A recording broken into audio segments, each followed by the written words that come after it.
You're listening to Business Talk Radio, where we take business to the next level.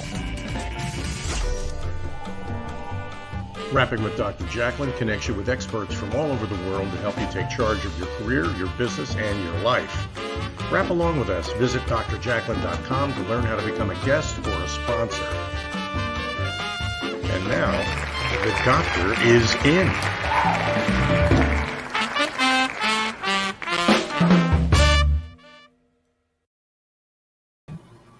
Hello and welcome, everyone. You're watching Rapping with Dr. Jacqueline presents A Better You. Lessons from the best coaches, consultants, and trusted advisors. I'm Dr. Jacqueline Kerbeck, and I'm thrilled to have you here with us today. This is not an interview show. This is a presentation platform. So I have handpicked a group of people whom I consider to be the best at what they do. They are experts in many different fields, and they will present 15-minute lessons to help make us better personally and professionally. And my expert presenter today has taken on the major task of going to do 3 presentations for us today. It's Dr. Who of Business, Ben Chai. Let's welcome Ben to the program. Hi, Ben. How are you? I'm great. How are you? I'm fantastic. I love the fact that you're back here. For folks who might not know, Ben is also my co-host for the Underdog Show, and he's doing amazing things in the world, helping people every single day. So thank you for everything that you do, Dr. Who. Oh, thank you, Dr. J. You're very kind. Well, it's all true. Today? What exciting things are we up to today? I just can't believe you've taken on the incredible feat of 3 presentations in one show. That has never been done before. Well, here's the funny thing, Dr. J. I used to do this from 9 o'clock to 4:30 every day in parts of my life for Microsoft and for Learning Tree International. So an hour is like, oh, it's no big deal. It's no big deal. Although I am a little bit out of practice because of COVID and so on. So sometimes your voice goes.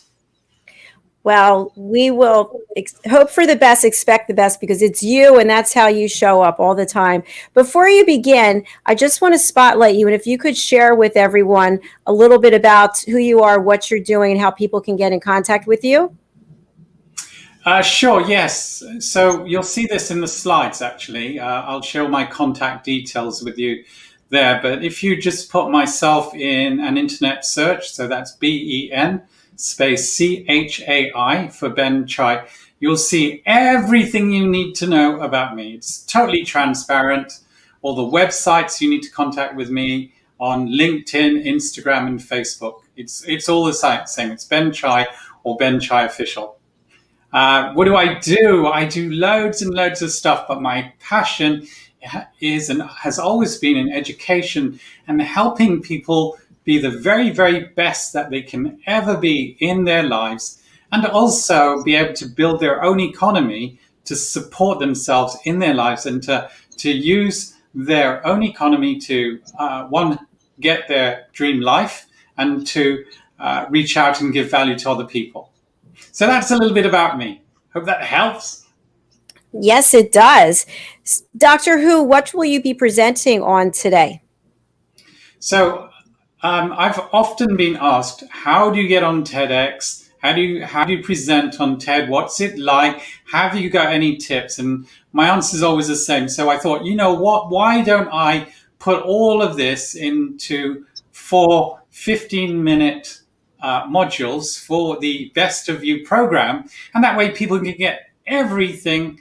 Well, not quite everything. So do reach out to the Best of You platform, and I'll be able to share with you ebooks. And if you need one-to-one coaching to get you through some of this stuff, then please contact us through Dr. J's Best of You platform.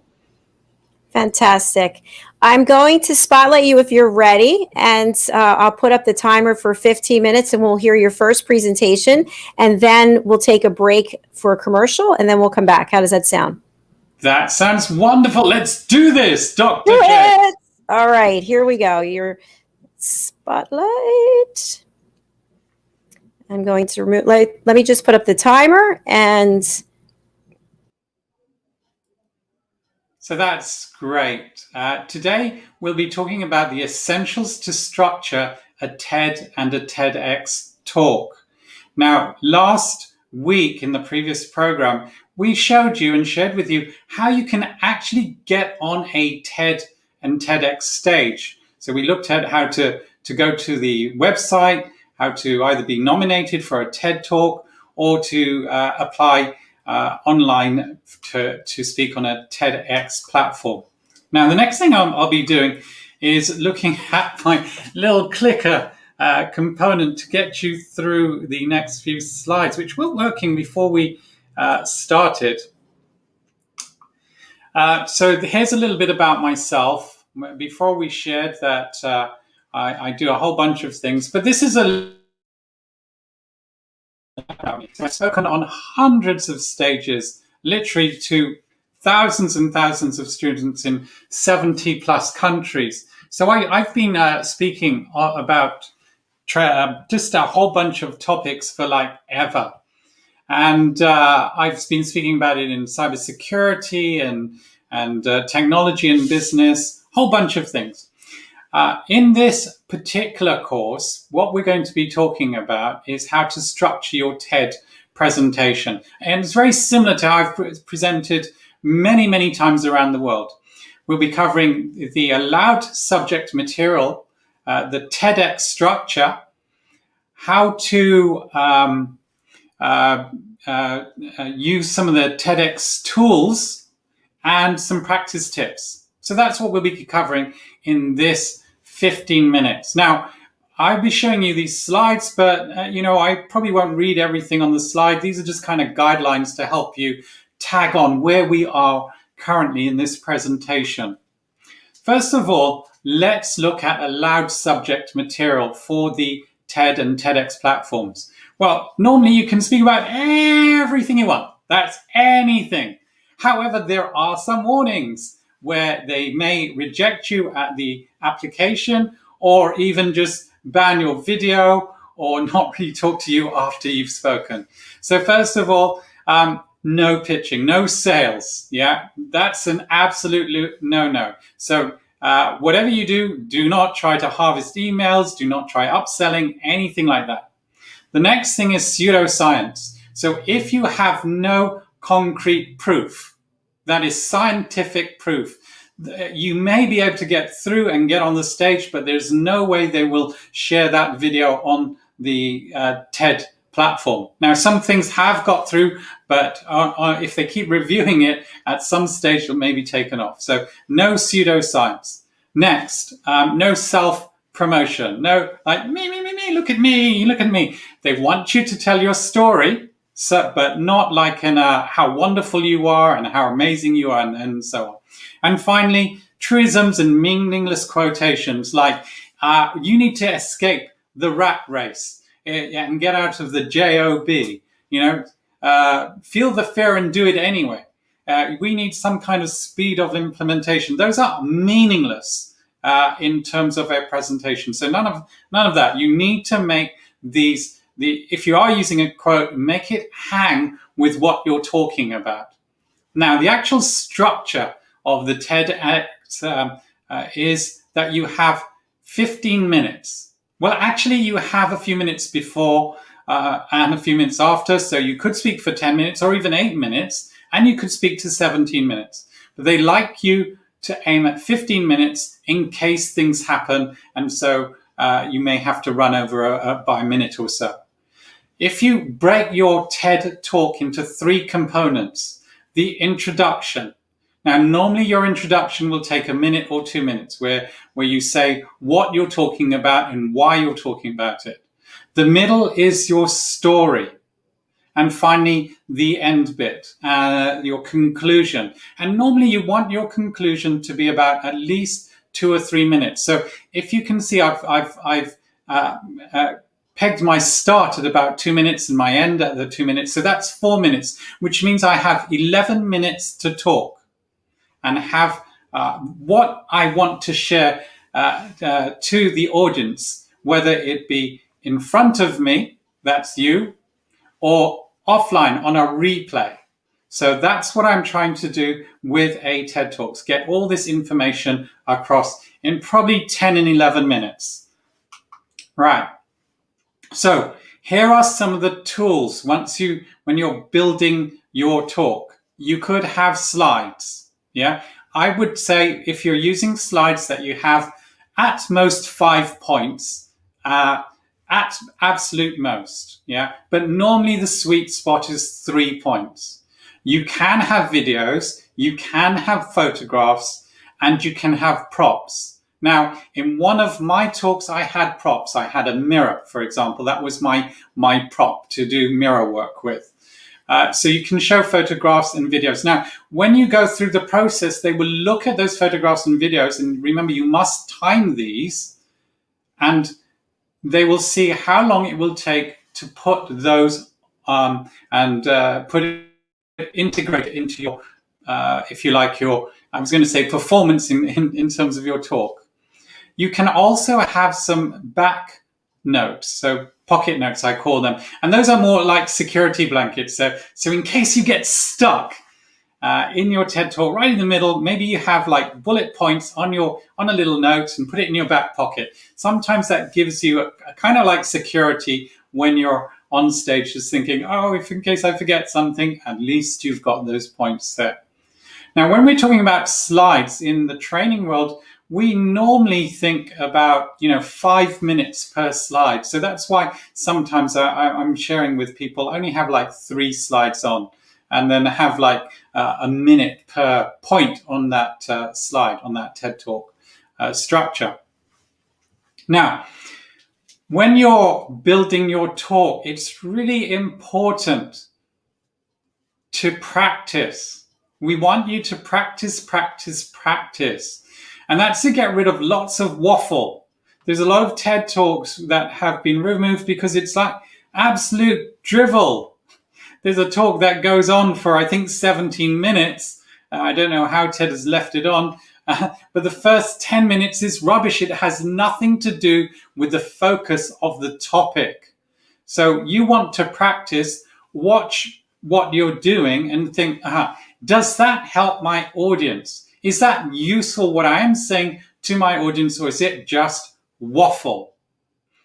The next thing you want to do when you're preparing for the stage is to practice in front of an audience. Now, that audience may be trees, it may be dogs. And so I've actually taken people out in the park, and I've sat down in the park, in the forest, in a wood, and let them just speak their talk, their words, their story to me.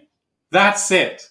Yeah, and you might want to do that. You might want to do this in front of your friends and family, because they will give you tips to help you remove some of the waffle. They'll say, well, that didn't make any sense to me as well. So you might need to expand on some of the points. Video practice is essential because you'll remember that you will be videoed in your TED and TEDx, and they've got cameras from different angles, but you want to see and make sure that your eyes are hitting the cameras and that you're coming over within that camera angle. Now, don't worry about thinking where is the camera, because your TEDx organizers will actually tell you where the cameras are, and they will give you a space to move.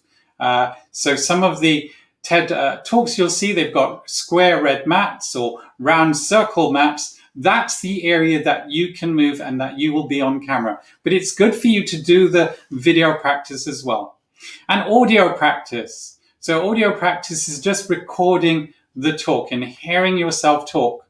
You want to do audio practice because you want to see whether your enunciation is coming over correctly and how your voice is coming across. So do audio. Now, how do we do some of these things when we're having very, very busy lives?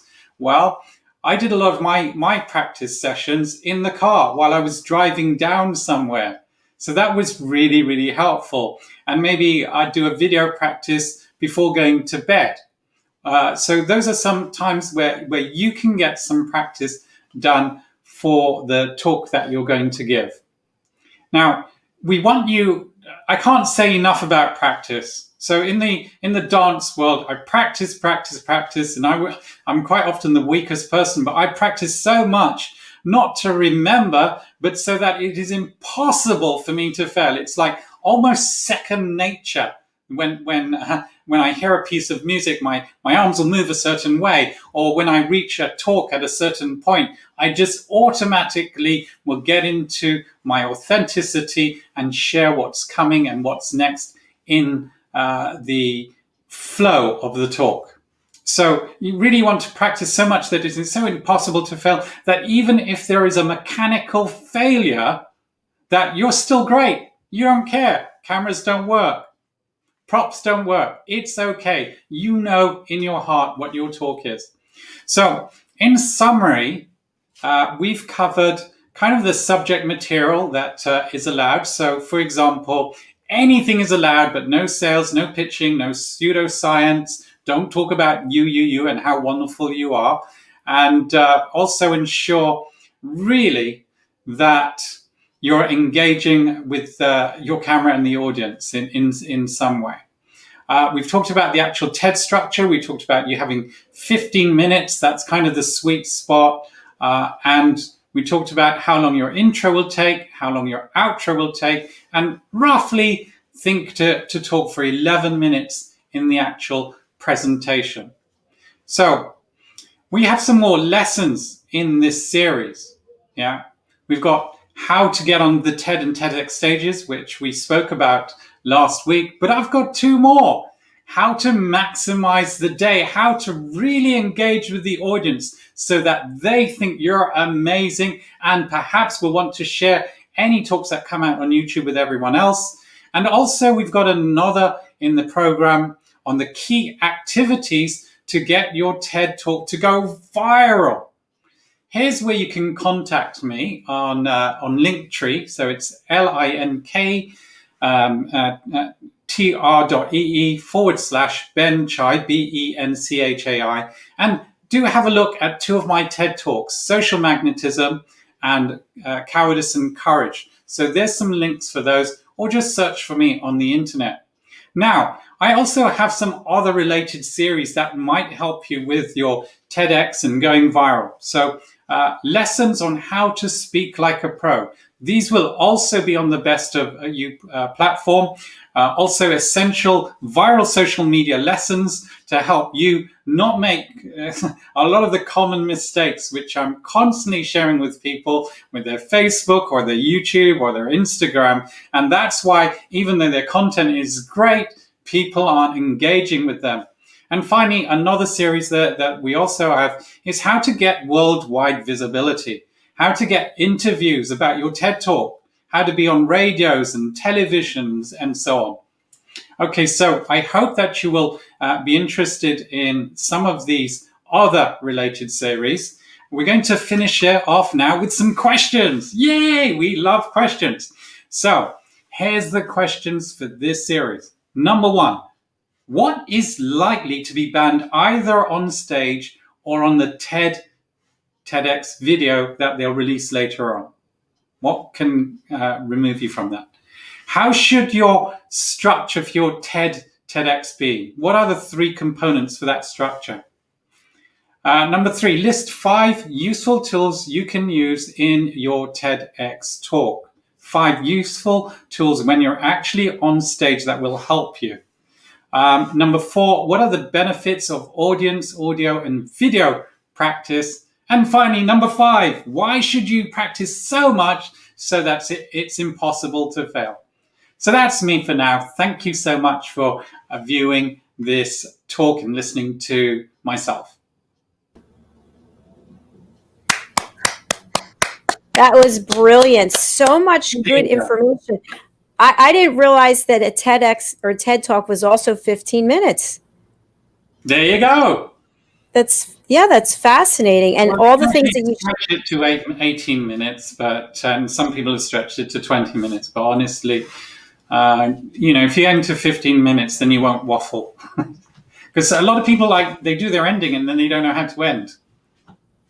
Yes, they don't know when to stop. And I wanted to share something about you. So you presented, you told us what you were going to present, you presented it, and then you told us what you presented. There was no waffling whatsoever. We have people who come on this show and they have not practiced, and they're just kind of all over the place, and you feel bad for them because you want everyone to succeed, but they didn't take the time probably to rehearse, to let other people hear what it was they were speaking on, and maybe to even write it down and in an outline form and make sure it's streamlined.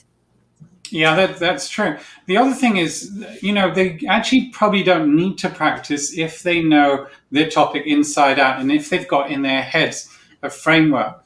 That's something that you develop over time.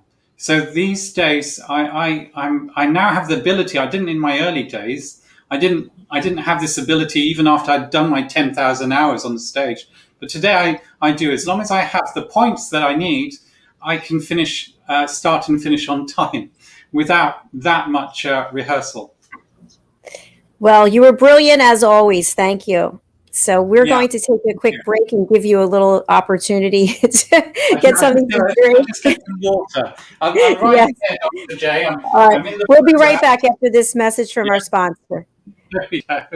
Hey everybody, my name is Ralph Graves Jr. I'm the host of the Ralph Graves Jr. Show, and I want to invite you to pick up my book, Unstoppable. I wrote a book called Unstoppable. It's 7 universal laws that will transform how you pursue and achieve success. The one thing that my 20 years of law enforcement has taught me is that no matter who you are, we are all governed by universal laws, like gravity. But in this book, we're going to talk about laws like the law of forgiveness, laws like the law of control, the law of intelligent practice, the law of expectancy. I was able to see how those, no matter what their background was, those who identified and treated these laws with respect, they were able to go on and lead successful lives. So pick up this book, and you can go ahead and pick it up at Amazon.com, BarnesandNoble.com, RalphGravesJr.com, where anywhere where fine books are sold. Thank you. There are 7.7 billion people on Earth today. 40% of these people are under the age of 25. Young adults are the most fertile mission field in the world today. In Scripture, we see Jesus pouring his life into 12 young adults who he equipped to change the world and all of history. Like Jesus, we believe that the best approach to reach the world with the gospel is to invest in young, emerging leaders and equip them to build disciple-making movements. Concentric is the notion of surrounding and sharing a common center. Our center is the model and strategy of Jesus for both leadership development and ministry formation. As a global alliance, we provide equipping in biblical leadership based on Jesus' example in the New Testament. Jesus modeled for us how to make disciples that reproduce. Focusing on leadership development is key to creating movements that spread the gospel and Jesus' disciple-making strategy to young leaders around the globe. Our Ministry Alliance partners are actively equipping leaders and building movements of multiplication that reproduce the life of Christ. Join us today to equip young leaders with Jesus' strategy that will change cities and nations.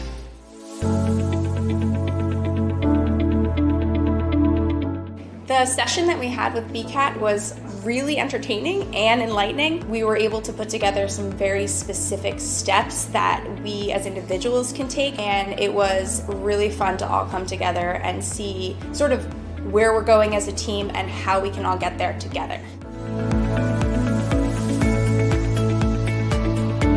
We had a tremendous experience with the BCAT partners. One of the challenges that we have as an organization is to make sure that we have the right people in the right chairs doing the right thing. To do that well, you have to have synergy. You can try to dream up ways to make sure that your group does that, or you can rely on experts. We would recommend BCAT partners to anybody who's looking to take their organization to the next level.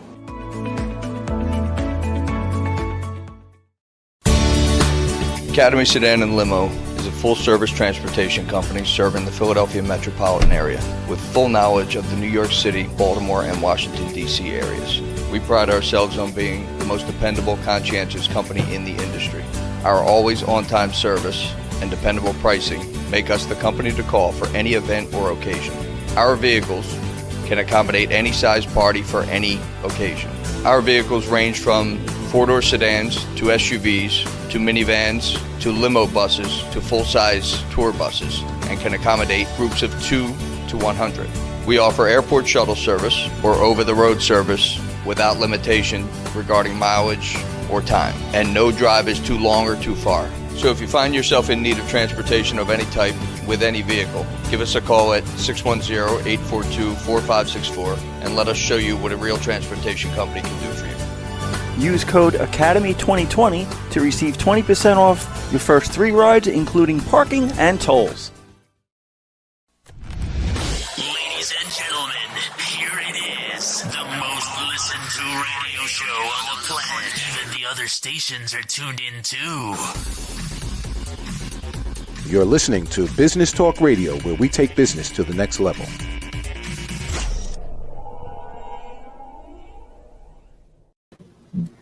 Good day, good evening. Welcome back to Rapping with Dr. Jacqueline presents A Better You. Lessons from the best coaches, consultants, and trusted advisors. And our expert today is this man over here, Dr. Who of Business, Ben Hi. I wanted to ask you before you begin your next presentation, what impact do you feel having been having done a TED Talk too, actually, that it has had on your life personally or professionally? Oh, well, we've got an echo. Can you hear that? Oh, I can hear it on mine, Dr. J. Now it's gone. There you go. Well done. So the question is actually answered in the next talk I'm about to give on what has the being on the TEDx platform done for me. So when I share about how you can, damn me, you know what? I've actually done something very silly on my slide. So I'm just going to change it. But how to get your TED. I love how he's able to go on the fly, make a change right here. To go viral. That's all I'm going to say. I'm just going to make sure that we've got this in set. Now, there you go. That's why. Okay, so I'm glad that I was able to set you up for your next presentation. Okay, there we go. No, actually, I had the right one. I was just being silly. Okay, let me. So actually, it's in the I'm going to be answering your question in the last series. What it's done by going viral, but it's I've had people contact me on LinkedIn and Facebook and say, hey, I've heard your TED talk. This is what it's done for me in my life. Thank you so much. So just lots of things, and I'll be going through all the other great things right at the end. Okay, I will go ahead and spotlight you if you're ready. Brilliant. Let's do this. Right, so today I will be sharing about maximizing your TED and your TEDx day. So what's going to happen on that day and what will really help make you shine amongst all the other speakers. My name is Ben Chai. I've spoken on hundreds of stages around the world in different countries to thousands of students and on stages where there's been, up to 14,000 people. In this particular talk, I will be sharing what happens when you get to the TEDx stage. So I've assumed you've applied, you've practiced and created your TED talk, and now you're ready to deliver. So we'll be sharing about what happens slightly before when you hear about, hey, I've been signed up to talk on the stage. We'll be talking about the site visit, site etiquette, and then what happens when you're actually on the stage, and then some bonus tips afterwards. So I hope you'll be feel very invigorated once we've gone through this. Right, first of all, the TEDx pre-site visit. Whoa! Now, some of you, if you live close by, will have the opportunity to go and visit the site. In fact, both the TED Talks that I've given, I've actually gone to the site before the event, to have a look around. The organization will contact you and they'll say, hey, come visit us, have a look at what's going on, see what's going on, just to make you feel confident and happy that you don't get put into a strange environment on the day. They'll also go through some procedures. Some will give you mentoring. Some will give you opportunity to rehearsal the day before, or even a few days before. You'll get building plans where the toilet is and where reception, etc. are.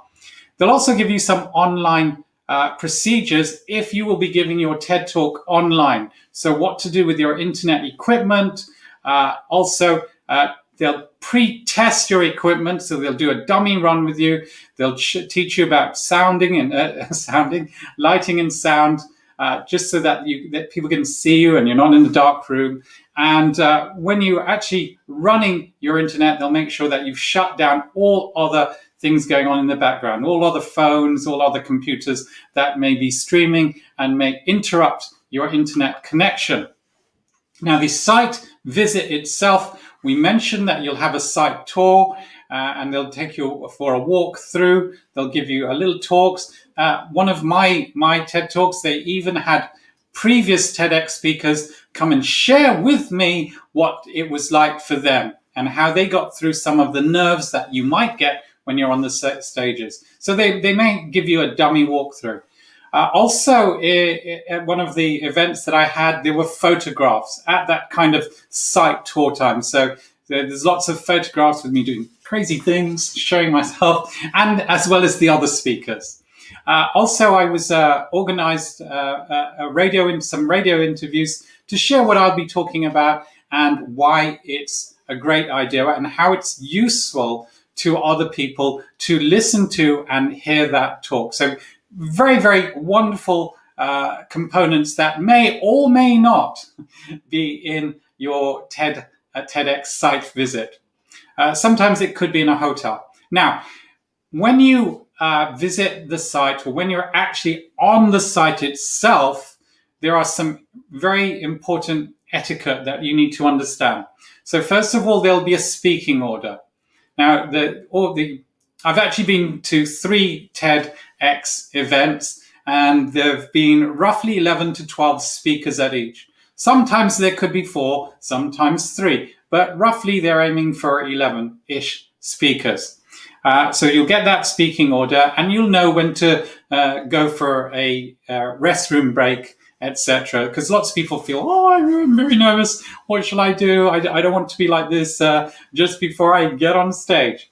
The next thing is they'll teach you about backstage kind of etiquette. So at backstage, you'll have sometimes you'll have a lapel microphone, and you'll want that muted, especially if you're the next speaker and you're thinking, I need to rush to the loo. So you want that muted. That's one of the important etiquette components. And also any last minute preparations. Sometimes you're behind a curtain where the others are speaking. Again, you don't want to be very noisy there if you've got some last minute preparation. So if you've got notes that you're just doing a quick check on, then you don't want to be rustling lots of paper and so on. The other thing is when you're front stage, you'll have your audience, okay, and you'll have a red carpet. So your audience will normally be in front of you. If you're on the big TED stage, they'll be all around you. The red carpet is the amount of space that you have to move. So don't move out of that red carpet. And then finally, they'll show you where the reception is and the entrance where people will be coming in to watch the various TED Talks, which you'll also have a seat for, by the way, for you and 2 friends, if the TED event allows. So that's kind of the site etiquette. Now, I would always advise you to know your talk before you get there, and at the entrance, greet people coming in. Just say, hey, I'm one of the speakers. So glad that you can come to the event. Just connect with people. I'm very, very big as that being part of your site etiquette. Now, when you're now on stage, it's your turn to speak, and you're like, I'm going to be there. So when you get actually on stage, some of the events, they don't want you to say, hey, everybody, thank you. I'd like to thank the organizers and Johnny and Freddie and blah, blah, blah, blah. They just want you to get on and introduce your talk. All right. So just try where possible not to do 10 minutes of thank yous. When you are with an audience, if you haven't spoken to before, it's really best to look at the tops of their heads. Don't look directly into their eyes if you're not trained, because if somebody's not smiling or they look like they're looking at messages on the phone, it could distract you and it could make you feel, oh, they're not really interested. What am I doing wrong? Blah, blah, blah, blah. So you really want to just look over their heads. And quite honestly, in some of the rooms, they're quite dark and you actually don't really see them at all. You also don't want to be boring. So we want you to engage with the audience. Now, some of our wonderful best of you speakers, they're actually trying to engage with you, even though you're on video, and they'll say, hey, what I'd like you to do is think about X, Y, Z. Think about, for example, how many anagrams you can make out of the word dyslexia. And they'll give you 10 seconds. If you're on stage and you want to do audience engagement, the best way to do it is to ask people what they think. So you'll see in my TED Talks that I'll say, hey, how many of you think X, Y, Z? Like in my social magnetism talk, I ask people straight away, how many of you didn't really want to live very long when you were younger? So essentially I was talking about suicide. And so just get audience engagement, but not just ask for that engagement, actually share what the stats are. So, for example, if 30% of the audience put their hands up, say it, all right? Don't just say, all right, and then move on, because that's not acknowledging the audience. Also, vary your voice, okay? So sometimes go slow, sometimes go fast, and change your voice tone. You don't want it to be monotonous. Movement. Remember we said that you can move around your red carpet, so you can move around that. I broke this rule, but try always whenever you're moving to look at the audience. And finally, really get good at gestures when you're looking at, say a slide or a photograph. Just get good at hand gestures. Know your talk so well that if there are technical problems, like a camera goes or a slide doesn't come up, that you can still give your talk. And it's really masterful of an experienced speaker that when slides don't work, when kind of remote control systems don't work, they can still give that talk. That's why in a previous lesson I said, know your talk so well that it's impossible for you not to get it done. Because really, I got my slides in late for one of them, so the slides weren't there, but it was fine. I was still able to give the talk, and it still did very well. So you really want to be aware of some of these components, and also how to use the tech. All right, so how to use the clicker, the remote controls, if you're going to be talking from slides. All right, let's give you some bonus tips. First of all, dress wear. You want to have a shower. Yes, I know, but one of the people didn't have a shower, and then we wanted to stand near them. And plus, you're going to be engaging with your audience, shaking with them. There'll be like lunch, and where the TED event may provide you with lunch and blah, blah, blah, blah, blah. And you really want to smell good, okay? Red. Don't wear red, because, and I broke this rule as well, and I forgot. I wore red pants, and the red blends into the red carpet. So just be aware of those two things. Getting to the event. Practice getting to the event. And for one of the events, I actually booked a night in a hotel beforehand, because I don't want to be kind of like, oh, there's traffic. Oh, the train doesn't work. Oh, the plane doesn't work. So get to the event way beforehand. Way before, especially if you know you have issues with your timekeeping. There are breaks and there are after party. Please, please, please go and shake people's hands. And if you've already given your talk, still shake hands. And I think for me, even though I'd given my talk, I stayed for the full event and the after party. There's a lot of speakers that leave. But stay and engage with people. It's so, so important. And I'll share why in another lesson. Okay, so, and get people's social media, swap contact things. And then finally, send a thank you letter to the organization once the event is over. So in summary, we've talked about your pre-site visit, what you'll see from an organizer. One of them invited me to see the site, another one didn't. So I don't guarantee what's going to happen. We talked about the tour and potential photographs and also radio interviews, site etiquette, how to behave.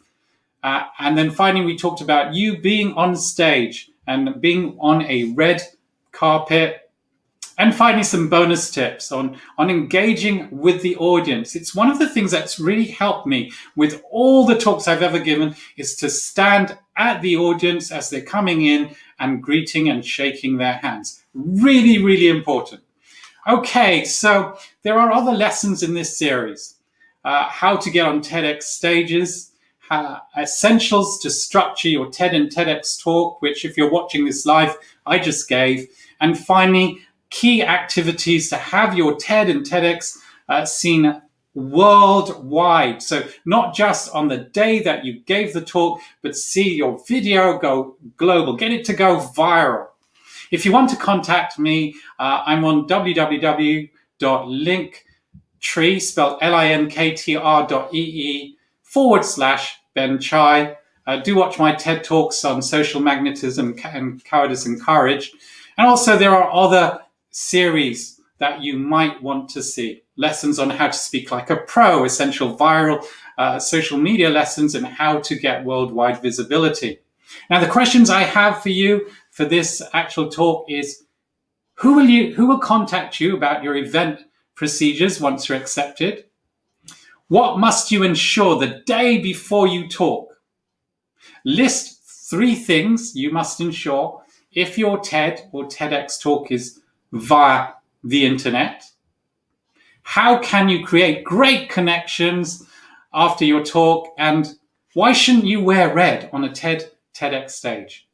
My name's Ben Chai. I hope you've enjoyed this and found it valuable to you.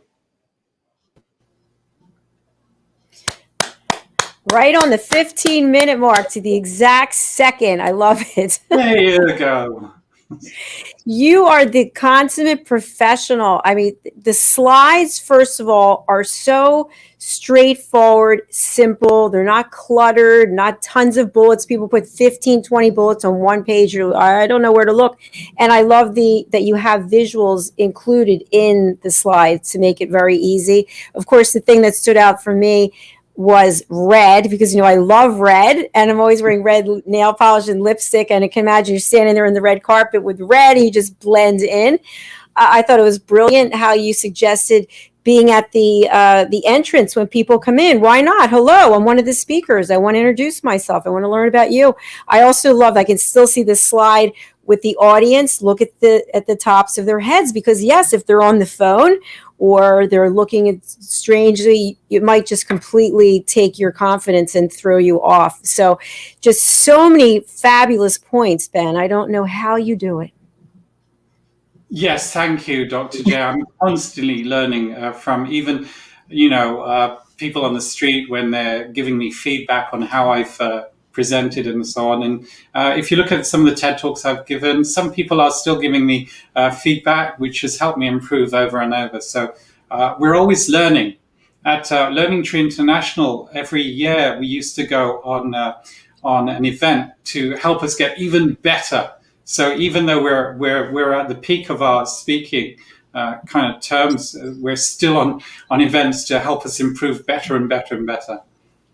How would you compare that to the organization Toastmasters? And of course, we're not here to say anything disparaging about anyone, but I'm just wondering, do you think that there are other opportunities by going in the Linktree direction in addition to Toastmasters? The Learning Tree International, they They actually pay you if you're a trained trainer to train their events. It's not like Toastmaster where they train you to give talks and so on. So Learning Tree and Microsoft, they train me to present information. Toastmasters are training you to give stories. Yeah, I think they're all very valid. Really, I don't know why I said valid like that. I'm starting to talk like a lot of people. So I think Toastmasters, train the trainers, even some of the, if you like, the new way of teaching people to speak on stage, which is teaching you to sell and upsell, even they have valid points, and you can learn from all of them on how to present and engage with people. For me, I feel probably organizations like Toastmasters are much better fit for, especially if you're beginners, because they're constantly rating you. Every time you go to the event, they'll say, okay, I like this, this, and this. Didn't like that, didn't like that, didn't like that. You can improve this, this, and this much better. So it's not just Toastmasters. There's a few other organizations like that. And I think they're all very, very good in helping you to be the best speaker you can be. What you shouldn't do is get locked in to all the rules. Yeah. So Toastmasters have rules. Microsoft, Learning Tree International, they have certain rules. And sometimes you want to break them. Okay. Sometimes you really want to break them because it'll really differentiate you and help you stand out and help you just be in you. Okay. Yes. I know you have another presentation. I have one more question before we take a short break. Yes. In terms of the actual slide deck, and I know you had mentioned that you can use slides, you can use video. What do you think the main advantages are to having a slide deck? So if you really know your material, obviously you know your material, you don't need that deck. Do you use it for the audience so they have a visual awareness of what you're referring to, speaking about? Yeah, okay, so a lot of my 15-minute talks, I've never used slide decks. So I'm using them for the best of you, purely as a visual focus for people. But I because I knew the talks inside out, I never used them. Here, because this is educational, I've created the slide deck so that if people wanted a copy of the slides, I can create a PDF of them and they can contact you. And it's just an extra bonus for people. That's my perspective. If you notice both TED Talks that I gave, I actually did have slide decks for them, but they're not there because I didn't use them. Right? I didn't use them.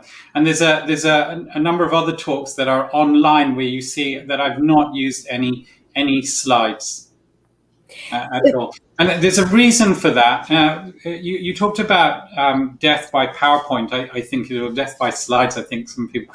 When you said, oh, I like it because it's really clear, because when I'm educating people on speaking like a professional, they put like 50 points and then this is what they're doing.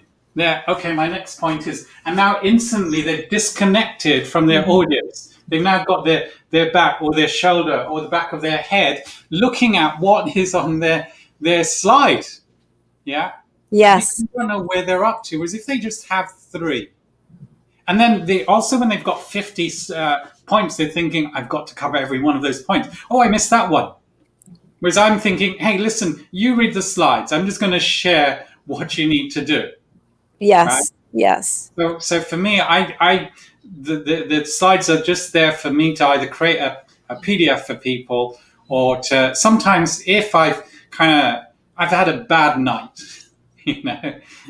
or something's distracted me, whatever it is, maybe I've had a bereavement recently. So it just helps me focus on where I am with my current audience.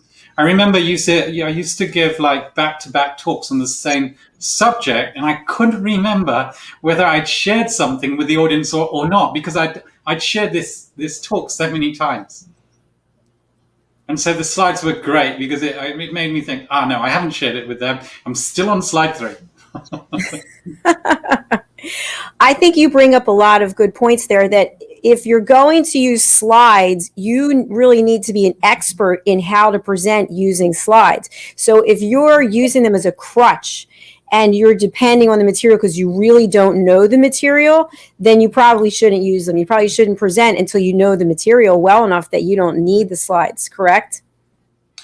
Yes and no. So Okay. how are you going to get good at talking about the material without the slides unless you've actually done it? No, I agree. But to your point, when someone's turning their Yeah. back and they're looking the other way, how Yeah. many presentations have you been in where the person's, and then they're reading every single bullet point, like word Yeah. for word on the Yeah. slide? As Yeah, a, someone in the, that go means ahead. that they haven't been taught how to give a presentation. That's what that normally means. And they That makes, haven't gone through train the trainers or the Toastmasters or something like that, because and you learn, I don't want to be annoyed with these people, because I know I was just as guilty in the early days. There were no train the trainers, there was nothing like that, and I just learnt by looking at the audience and constantly looking at the audience, seeing whether they're engaged or not engaged, right? I was the top trainer for one of the courses, and the author of the course wrote me and sent me a message and said, "Then I don't understand how it is you're the only trainer who's getting 100% rating, because we get these feedback forms at the end of every course. What is it you're doing?" And I'm saying, "Oh, it's really simple. I don't go through your first batch of slides. They're just so wordy and so on." So I'm just like, okay, how is it going to tell you a story? What? Like this, like that. So the audience, the students, the people there, they weren't getting bored. And I think that's the worst thing you can do, is bore your audience. yes, I would agree. I happen to be a visual learner, and I don't know if I still do, but I think I have had in the past a photographic memory. So when I see the slides, like I can see the audience, the image that you have with the audience head. So I things like that help me.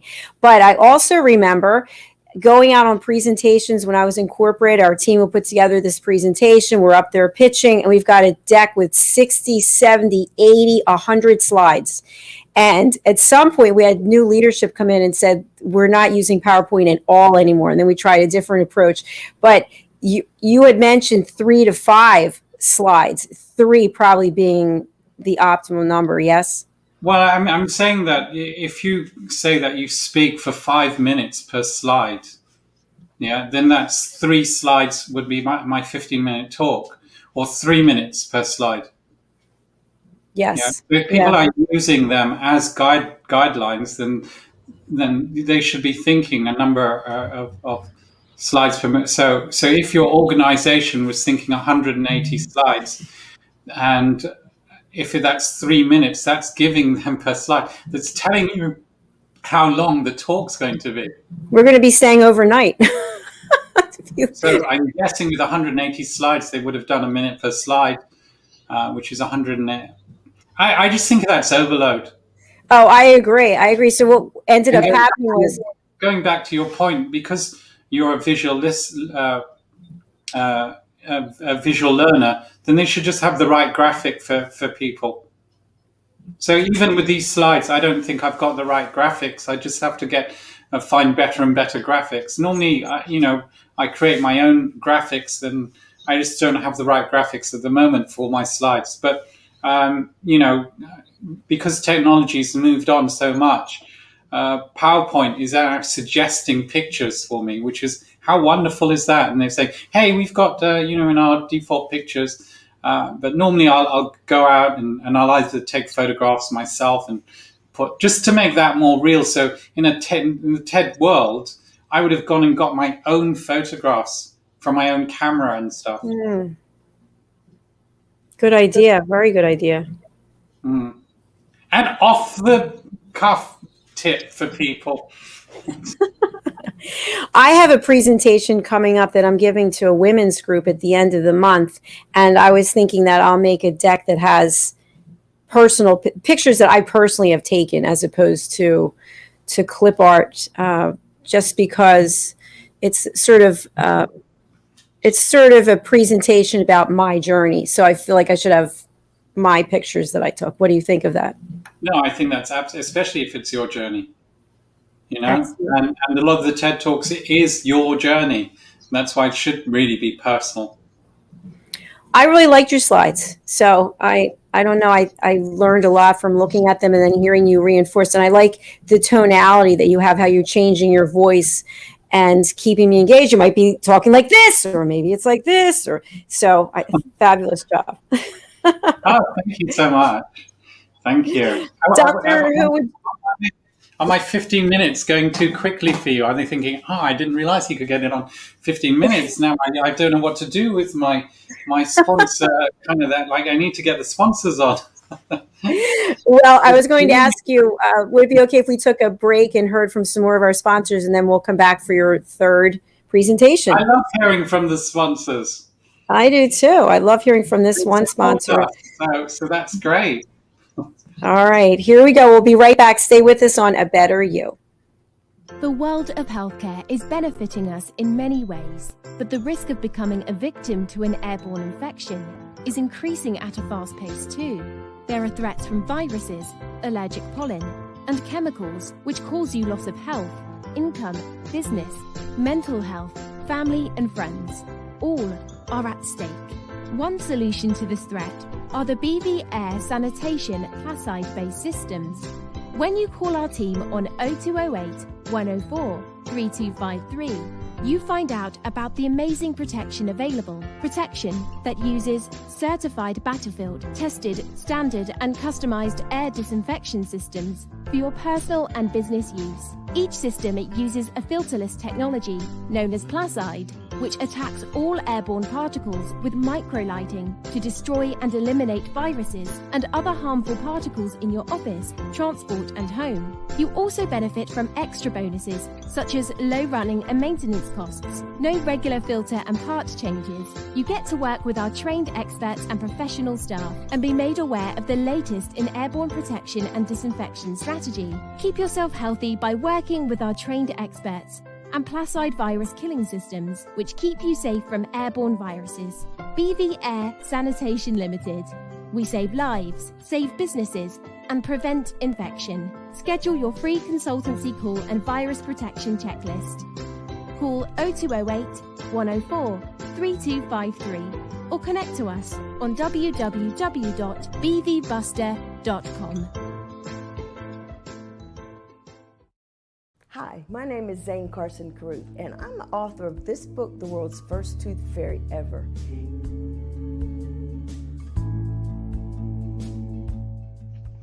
Reading is magic. Studies have shown that reading to your children lays the foundation for greater success in life. Reading helps develop language and vocabulary skills. It helps improve memory, and it encourages curiosity and inspires creativity. The benefits are immeasurable, and as a parent, you'll benefit too. In only 10 or 15 minutes a day, you'll be creating more memories and a bonding experience that will last for years to come. So take time to read to your children. Read them books about things that engage and interest them. Tales of fairies and magic fascinate children, and as everyone knows, the Tooth Fairy is at the top of the list. If your child loves magic, wands, adventure, and what child doesn't, you'll love reading them books from the trademarked series, The World's First Tooth Fairy Ever. Follow along as Abella, the world's first tooth fairy, accidentally starts the tooth fairy tradition. Learn the tricks of being a professional tooth fairy in the book, Abella Starts a Tooth Fairy School. Your child's imagination will soar as you read the adventures of Abella and her magic wand.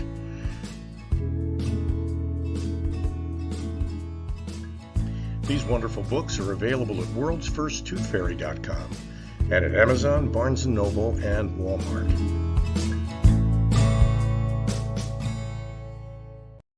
It's what we do together that counts. The Big Alliance story. A true story about faith over adversity, perseverance, and entrepreneurship. Read Earl's story and how he became an entrepreneur. Available on Amazon, Kindle, and Audible.com. For more information, contact Earl Hurd at earlhurd@bicalliance.com or call 1-800-460-4242.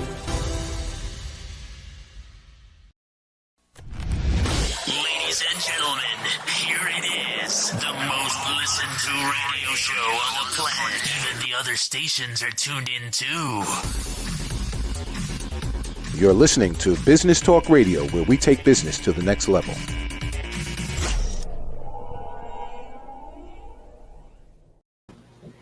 Welcome back. I'm here with Dr. Who on A Better You. Lessons from the best coaches, consultants, and trusted advisors. And Dr. Who has taken us through 2 outstanding presentations and still has yet a third, which we can't wait for. So how do you feel, Dr. Who? Are you ready to continue?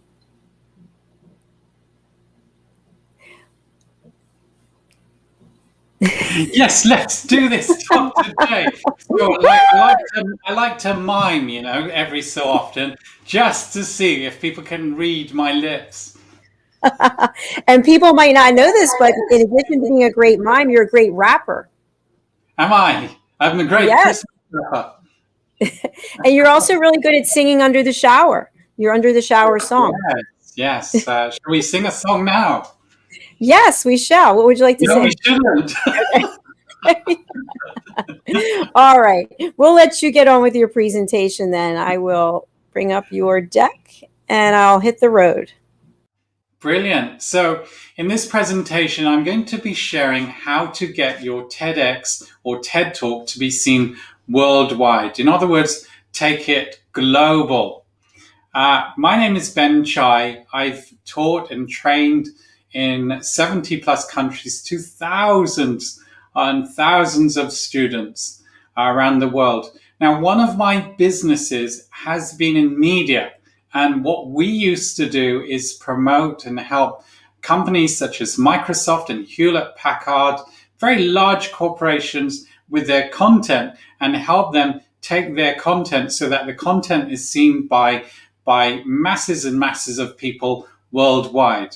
One of the brands I mentioned, Microsoft, well, I was in charge of the Office 365, if you like, branding in the UK.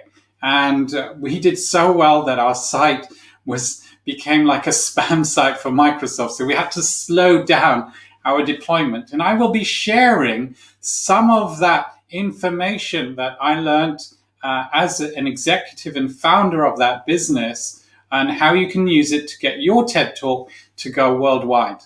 Now, in this course, we're going to be sharing the importance of why you might want to do this. We're going to share how the TED organization itself will promote your talk. Then we'll share how to get your talk to get 100,000 plus views and beyond. Finally, we'll talk about engaging in social media. So that's a more organic growth and some tips to help with that. All right. So first of all, why go viral? Why take your TED Talk worldwide? Well, first of all, here are a few little statistics. If you've given your TED Talk, these are kind of in the last 3 years, you can have anything from 100 views to several million. That's 100 views to several million. Which category would you like to be in? Think about that. Now, you probably don't want to be 100. You probably like a million. I'd love to be a million, but I don't really know how to do that. The majority of TED Talks will have below 10,000 views, and you really want to get past 10,000. So if you give a talk, you'll see other speakers, and you'll have a look at their videos, and you can see how many views that they'll have on YouTube or on the TED Talk platform. So here are some things that happened when my TED Talk went past 100,000 views. And I'm going to say 100,000 is getting it to go global. First of all, people directly contacted me in social media to say thank you. And I got so many really wonderful letters from people saying how it's helped them in their lives. How wonderful is that? I was invited to a lot of podcasts and radio interviews as a result of it getting that many views, because people thought, this is a TED Talk I must watch. The book, Social Magnetism, which I've got a picture of in this slide, the sales went up for that. Now, I didn't try to sell the book, but people Googled me, and they Googled the TED Talk, and they found that I'd also written a book about it. And if you look at the comments on the TED Talk itself, you'll see that some people have read the book and what they've gained from that. So these are some really, really great business components. As I do in all my talks, I have these slides, but I don't read everything on there. So if you like reading things, then you'll see that I was also gained a lot of additional business, which I just really never expected. So these are some great reasons why you might want your TED Talk to go viral. Now, I do have friends who have done TED Talks, and it was kind of like a more vanity thing. And so their TED Talks have never gone viral. And because it was a vanity thing, they never really wanted to promote it because it was really vanity. And the talk didn't really reach out to the audience, which is very, very important. Now, assuming your video is accepted, because it may be banned, and if you don't know why it's banned, then please go back to a previous talk on the structure of a TED Talk and what is accepted. So if your video is accepted, then the TED organization itself will share your video, and it will also create a YouTube playlist of videos that were done on that year, and maybe they'll later on create another playlist of all the TED Talks that they've had within that organization. Being on the playlist is very, very important. So if they've accidentally missed your TED Talk from their playlist, then give them a call and say, oh, I'm so sorry, blah, blah, blah, blah, I've seen this. Is there a reason why my TED Talk is not in your playlist? Because that will help. Now, this will get you your first kind of few hundreds or maybe even a few thousand, depending on the TEDx organization themselves. All right. And some of them will also share it in their social media, and that's why some of them have a few more thousands than other TEDx organizations. The virility, or how well your TED Talk will do, really depends on the strength of your talk. Now, I mentioned vanity talks. You don't want to do that. You want this to really serve an audience. You want it to an idea that helped you and that is helping other people. That's what you want to be in your talk, and that will help your talk get more views, and people think, hey, I really liked that talk. I'm going to share it with my friends. All right. See the strength of your talk, and the way that the TED and the TEDx organization, they understand the video format of YouTube. So if they've got the right tags and so on, they've got the right description and the right title, that will also help your TED Talk get a lot more views. So these are things that your TED organization or TEDx organization will do to help your TED Talk go viral. But it'll only really, depending on them, help you get your first few thousand. The rest is up to you. All right, so how can we get 100,000 views and beyond? Well, first of all, you might want to align your TED Talk with some communities. Now, this was something I learned by total accident, that my TED Talk on social magnetism was adopted by groups that were in domestic violence because it shares 3 important concepts. And one of them is understanding your self-worth. And that's why people who don't understand their self-worth have got into bad relationships, which has caused them emotional and physical abuse later on. If they understood their self-worth, they wouldn't it's less likely for them to get into those relationships. So it was adopted by the domestic violence community. The networking and connecting at networking events, because it shares how to give value to people. So that it was adopted by them. And the salespeople, companies that like to play the long game, how to create strong foundations with people, and also when to just understand that some people are not supposed to be connected to you. So those were the communities that it was adopted. And suddenly I found this TED Talk in so many different people's playlists. Okay. The next thing you can do is work with influencers, such as people who have lots of people in their community. And I noticed spikes in the social magnetism TED Talk as it got more and more views. So as you can see in this picture, it's currently got just over 400,000. So work with influencers. And one of the influencers emailed all the people in their community with a link to the TED Talk. And that's where I saw a massive spike. And another time is when I was interviewed on a radio station. I didn't know the guy had so many followers, and he was talking about the TED Talk. So if you can work with these influencers, then that's amazing. And you don't know who in your social group might have great either email databases or social magnetism or social media followings. Also engage in social media. So share your TED and TEDx talk with people who might want to contact with you. So everybody who asks to be my friend in Facebook, I'm always saying, hey, thank you for connecting with me. If you want to know a little bit about me and some of my ideas, here's my TED Talk. Hope it helps you connect with me. Do let me know if there's anything you'd like to find out about or how I can help you. Also, if they like your TED Talk, ask them to write a comment on that TED Talk. That's really, really important, and to share it in their social media.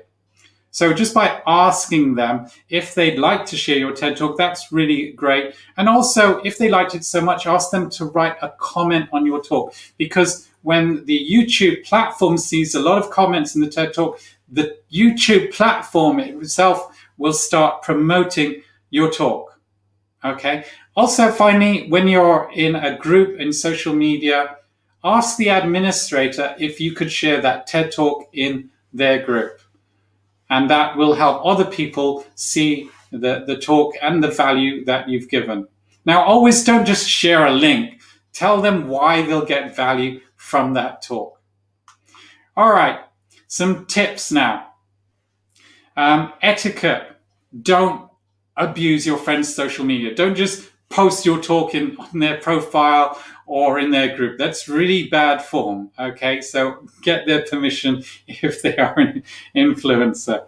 Thank people who comment on your TED Talk and share your TED Talk, yeah?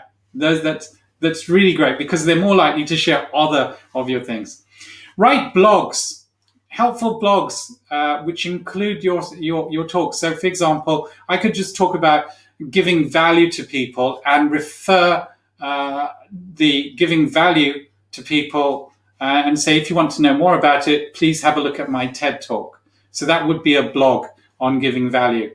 And also use playlists. I mentioned playlists before, but that's helped me tremendously. When I did a search on the TED Talk that I had on social magnetism, it was in hundreds of people's playlists. And that's when I noticed more spikes of it being viewed, because other people who trust those people will watch their playlists. If it's not a YouTube playlist, you might have clips in other kind of social media reels. That's also very, very important. Like Instagram has some reels.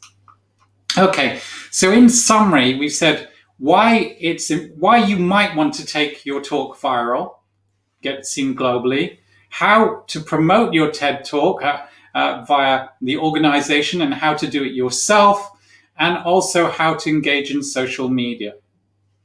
If you've enjoyed this talk, please have a look at other lessons in this series, how to get on TED and TEDx stages, how to structure your talk, and how to maximize the day of your TED. Those will also help with your talk going viral. If you'd like to contact me, use my link tree. It's linktr.ee/BENCHAI, Ben Chai.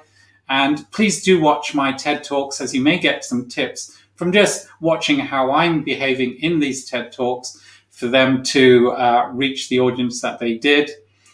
Other related in this series that might help you as well are lessons on how to speak like a pro for you actually presenting at your TED Talk, essentials for social media. So these will help you avoid lots and lots of mistakes that people make in their social media, such as not having view publicly on their Facebook. That's a common mistake. And also how to get worldwide visibility by being in people's podcasts and radio and news, so on. Anyway, now just to round off this talk, let me share some questions with you. Here are 5 questions. If your talk fits within the TED guidelines, how will TED and TEDx promote your talk? Second question, why would you even want your TED and TEDx talk to go viral and be seen worldwide? What can an influencer do to help your TED and TEDx talk be viewed? Number 4, list 2 ways to get organic views of your TED and TED talk. And finally, how can fans of your TED talk help your talk go viral? My name is Ben Chai. If you've enjoyed this series, please do write in comments. And if you like the notes and the slides, also please do message the Best of You platform. Thank you.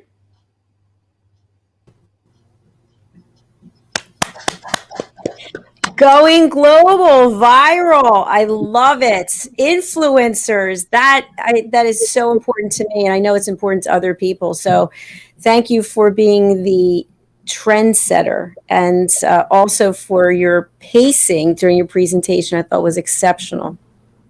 Thank you, Dr. J. So what are we going to do now?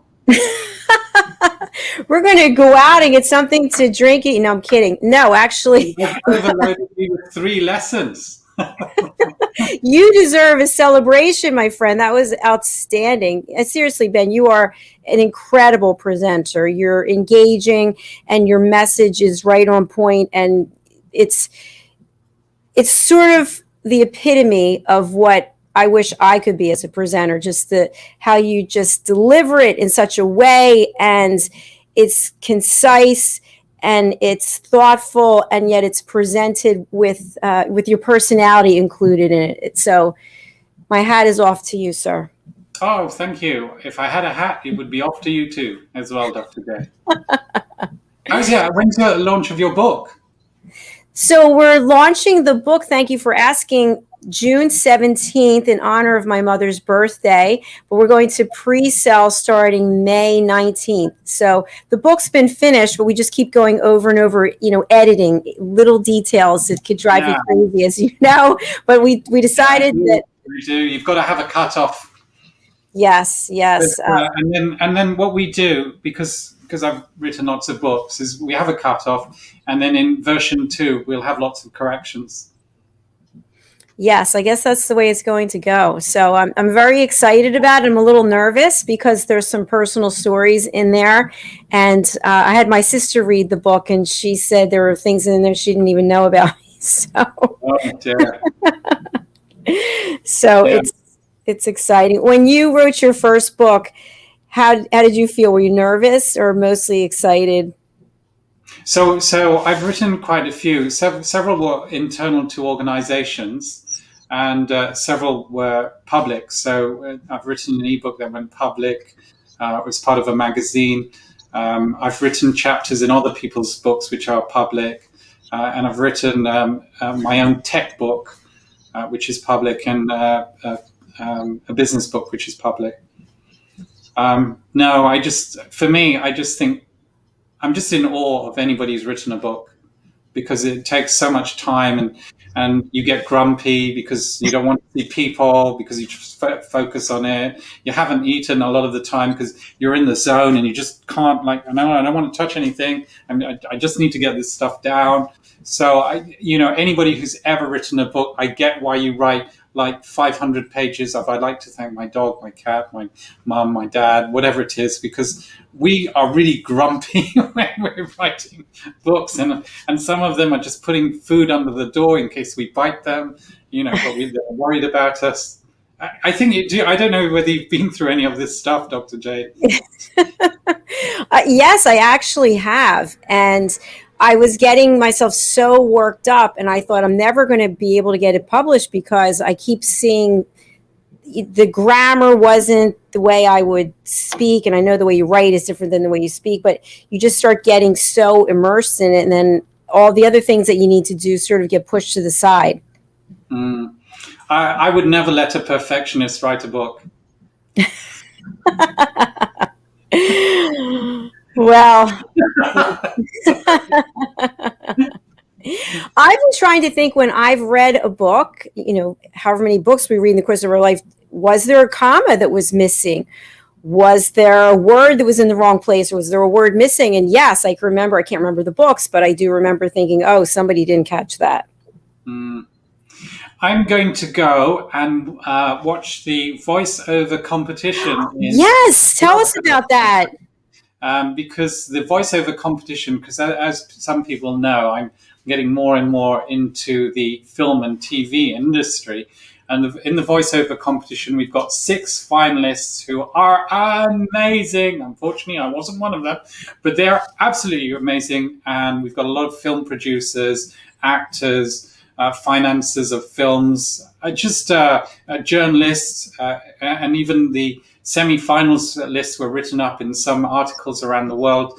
So in this app called Clubhouse, which my American friends can view in Apple or Android phones, and I think other countries may have Android access, there's just so many of those great people that you might want to connect with in the audience. So that's what I'm about to do. Dun, dun, dun, dun, dun. All right, I'll let you go and do it. I'm about to go off to It's All About Dating. Yeah. Hope your dating goes well, Dr. J. Thank you. Hope the show goes well. I'll talk to you later. Thanks again for being here, Ben. Bye. Thanks, Dr. J. Bum, bum, bum, bum, bum, bum, bum, bum, bum, bum, bum, bum. Boom.